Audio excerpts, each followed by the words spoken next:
అదే RTV app వార్తల్ని క్షణాల్లో చదివే అవకాశం ఉంటుంది. ఒక న్యూస్ పేపర్, ఒక టెలివిజన్ ఛానల్ మీ చేతుల్లో ఎప్పుడూ ఉంటాయి.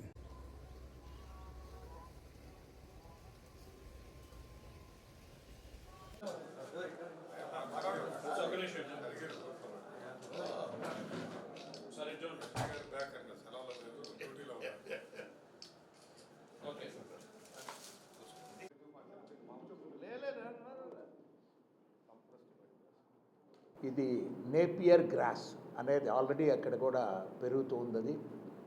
ఆయనకి రిలయన్స్ వారితో ఉన్న సంబంధాలతో రిలయన్స్ ఇండస్ట్రీస్ వారు ఈ నేపియర్ గ్రాస్ నుంచి వాళ్ళు కంప్రెస్డ్ బయోగ్యాస్ యూనిట్స్ అనేది కూడా స్టార్ట్ చేసి అల్టిమేట్లీ తర్వాత ఇది పవర్ యూస్కి దానికి కూడా వెళ్ళేటట్టుగా కూడా అంటే దాదాపు 6 మండలాల్లో కనిగిరి నియోజకవర్గంలో ఉన్న వాటిల్లో ఒక్కొక్క మండలంలో 150 కోట్ల రూపాయలతో కూడా ఒక్కొక్క ప్రాజెక్టు కూడా పెట్టి రావటము. ముఖ్యంగా రైతులకు ఏమిటంటే దీంట్లో ఉన్న ఆదాయం అనేది కౌలుకి ఇచ్చేస్తే కంపెనీ వాళ్ళకి రిలయన్స్ ఇండస్ట్రీస్కి 30,100 రూపాయలు అనేది కూడా సంవత్సరానికి వారికి కౌలు కూడా ఇచ్చేదానికి రెడీగా ఉన్నారు. వారే ఆ నేపియర్ గ్రాస్కు సంబంధించి సీడ్ కూడా ఇస్తారు ఉన్నప్పుడు కూడా కావాల్సిన ఫర్టిలైజర్స్ కూడా ఇస్తారు ఉన్నప్పుడు రైతు అక్కడ దాన్ని కాపాడుకుంటూ సేద్యం చేస్తే ఆ వచ్చిన తర్వాత ఆ పంట వచ్చిన తర్వాత వాళ్ళే మెషిన్లతో కూడా హార్వెస్టర్లు ఉన్నాయి. దానికి తర్వాత కోతకు కూడా చేసుకునే దాని కొరకు వాళ్ళ మెషిన్లు అన్నీ కూడా తీసుకొచ్చి వారి యూనిట్కి ఇవన్నీ కూడా తరలించుకొని ముఖ్యంగా పరిశ్రమ అనేది ఒకటి ఏర్పడటం అనేది కూడా కాకుండా అక్కడ ఆ ప్రాంతాల్లో ఉంటే మామూలుగా 2,000 నుంచి 5,000 రూపాయల వరకు కూడా ఎవరు కూడా కౌలు తీసుకునే పరిస్థితులు లేవు. అక్కడంతా మెట్ట ప్రాంతం ఇదంతా అంటే నీటి ఇరిగేషన్గా ప్రాజెక్ట్స్ అనేది కూడా పెద్ద లేవు. కాబట్టి ఒక మంచి ప్రాజెక్ట్ ఇది.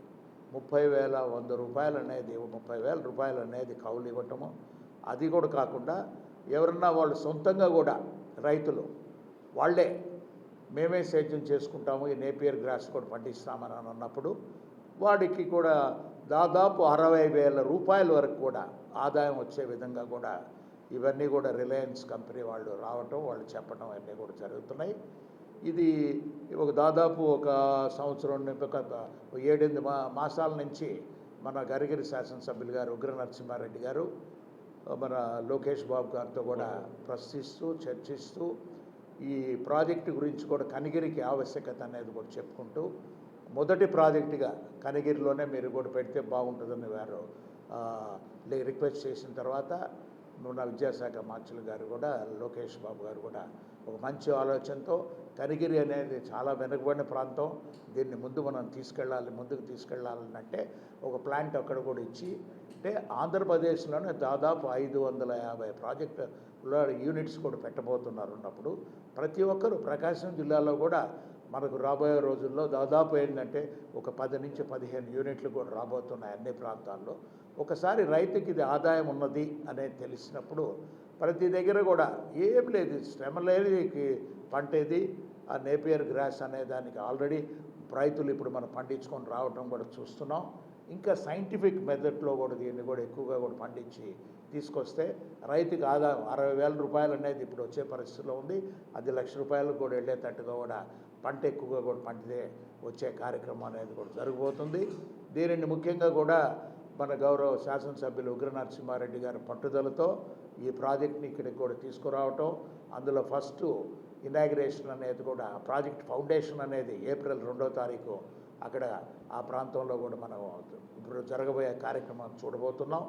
రిలయన్స్ కంపెనీ వారు ఆంధ్రప్రదేశ్లో 66,000 కోట్లతో 550 యూనిట్లు కంప్రెస్డ్ బయోగ్యాస్ యూనిట్స్ని ఇవ్వడం జరుగుతూ ఉంది. దాన్ని రిలయన్స్ మరియు ముఖ్యమంత్రి గారు ఆంధ్ర రాష్ట్ర ప్రభుత్వం మీటింగ్ జరిగేటప్పుడే మా యువ నాయకులు నారా లోకేష్ బాబు గారు కనిగిరిలో మొదటి ప్లాంట్ మీరు పెట్టాలని చెప్పేసి ఆ ఎంఓయూ అవ్వకముందే మా ప్రాంతాన్ని గుర్తించి ఈ వెనుకబాటుతనాన్ని గుర్తించినందుకు మా ముఖ్యమంత్రి అంటే నా ముఖ్యమంత్రి అన్న విధంగా మేము నారా లోకేష్ గారిని పిలుచుకుంటున్నాము కనిగిరి ప్రాంతం వాసులందరూ. ఎందుకంటే ఆ ప్రాంతంలో ఏ సమస్య ఉందో ఐడెంటిఫై చేసి ఫస్ట్ ప్లాంట్ అక్కడ పెట్టడం, మా ప్రాంతానికి వచ్చి ఇనాగ్రేషన్కి వారు రావడం అనేది 2వ తారీఖు అక్కడ వస్తున్నారు. వారికి ధన్యవాదాలు చెప్తూ మరి అదేవిధంగా రిలయన్స్ మీకు తెలుసు ఈరోజు అనంత్ అంబానీ గారు వన్ తార అని చెప్పేసి జంతువులను సంరక్షించే దానికోసం పెద్ద పెద్ద రీసెర్చ్ సెంటర్ పెట్టి ప్రజలకి అటువంటి వ్యక్తి మా కనిగిరి ప్రాంతానికి కుబేరుడైన ఆయన మా ప్రాంతాన్ని రావడం అనేది మాకు ఒక మంచి సూచకం. అదేవిధంగా మా ప్రాంతంలో కూడా వారి సిఎస్ఆర్ ప్రోగ్రాం ద్వారా కనిగిరి ప్రాంతం మా ఎంపీ గారి ద్వారా కొంత నిధులు కూడా భవిష్యత్తులో తెచ్చుకొని మంచి సూపర్ స్పెషాలిటీ హాస్పిటల్ కూడా కనిగిరిలో కట్టాలనేది మా ఆలోచన. సో దానికి అందరూ సహకరిస్తారని కోరుకుంటూ, ముఖ్యంగా పొట్టిపాటి రవికుమార్ గారు మా ప్రాంతం విజిట్ చేసినప్పుడు ఈ రిలయన్స్ ఇండస్ట్రీ వాళ్ళు అడుగుతున్నారు, తప్పకుండా ఈ ప్రాంతాలను ఇస్తామని నారా లోకేష్ బాబు గారి దృష్టి తీసుకెళ్లేందుకు వారికి ధన్యవాదాలు చెప్తూ సెలవు తీసుకుంటాం. మరిన్ని వీడియోస్ కోసం ఛానల్ ని సబ్స్క్రైబ్ చేయండి. లేటెస్ట్ అప్డేట్స్ కోసం వాట్సాప్ ఛానల్ ని ఫాలో అవ్వండి. ఆ లింక్ డిస్క్రిప్షన్ లో ఉంది.